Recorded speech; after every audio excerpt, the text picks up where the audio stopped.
monsieur le maire dañuy taxaw tuuti ci kàddu yooyu. ndaxte dafa am solo. au niveau de la mairie de Ziguinchor. ab seetlu la.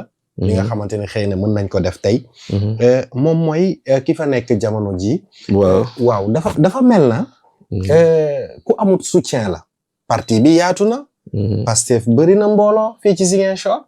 mais au niveau communal c'est comme si amul soutien bi war.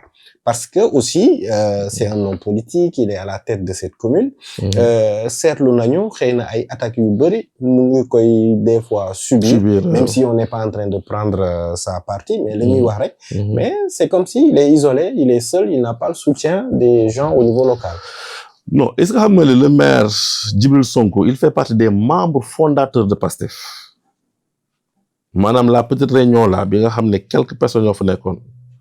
Le maire actuel de Ziguinchor, Djibril Sonko, est des membres fondateurs de Pastef. Ce qui s'est passé, moi, juste quand ils ont fait ça, il est retourné à l'école parce que dafa jàll cycle A bi. Donc, 2 années yooyu mu nekkoon kii de formation.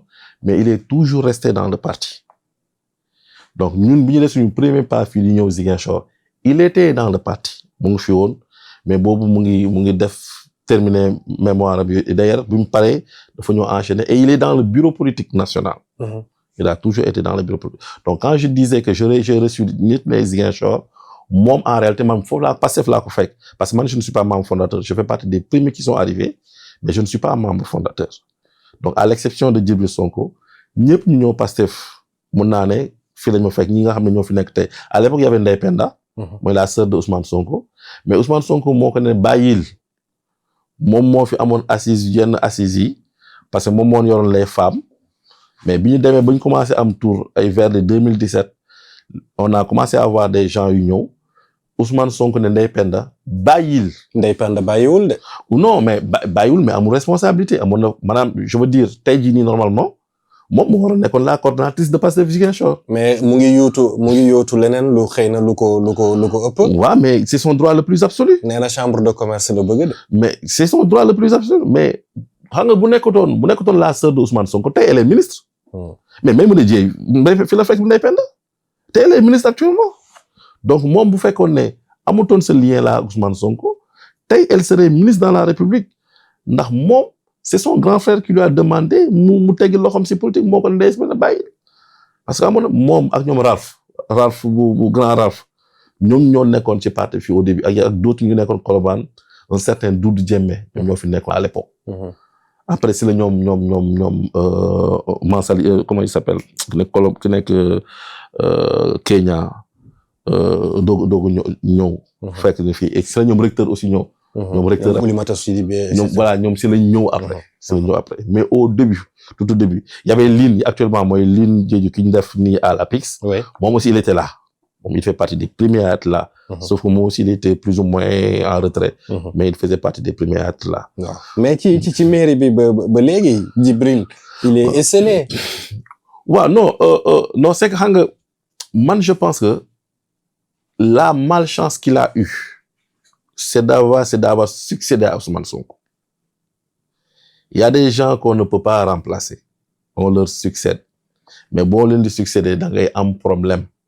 Parce que Ousmane Sonko moo nekk politicien boo xam ne Sénégal ñëpp lépp lañ ko nangu. Maanaam il pouvait se permettre de def yenn nii nit ñi bàyyi ko mais un politicien fépp foo mënta nekk la population te met la pression. Moom nag malchance bi mu am moom mooy Ousmane Sonko la wuutu. loolu mooy problème mais xamal naa ko compétence xamal naa ko aussi désir de travail et de bien faire loolu xamal naa ko mais c'est vrai que actuellement politiquement je crois que il aurait pu bénéficier de beaucoup plus de soutien mais nan lay def ba am loolu c'est à lui de trouver la solution waaw man comme je l'ai dit ci période bu bëri nekkuma fi woon dama nekkoon à l'étranger parce que sama liggéey moo tax donc je suis rentré il y a quelque temps et j'essaie maintenant de prendre ma place comme politicien fini parce que je dois le faire fii laa dëkk. donc man aussi sama base fii la donc naturellement je dois le faire mais comme je l'ai dit tantôt musuñu ma boole ci dara musuma réclamer dara non plus mais je sais que am naa fi place. da nga ñëw jël li nga moom. waaw bien sûr dama ñëw jël li ma moom. dama ñëw jël li ma moom du dama ñëw nangu quoi que ce soit si loxo qui que ce soit. fii laa dëkk yaa ma tooñ laa dëkk donc dama ñëw dëggal sama bopp parce que dama jàpp ne benn parcelle de terrain waruñ ko bàyyil à nos adversaires.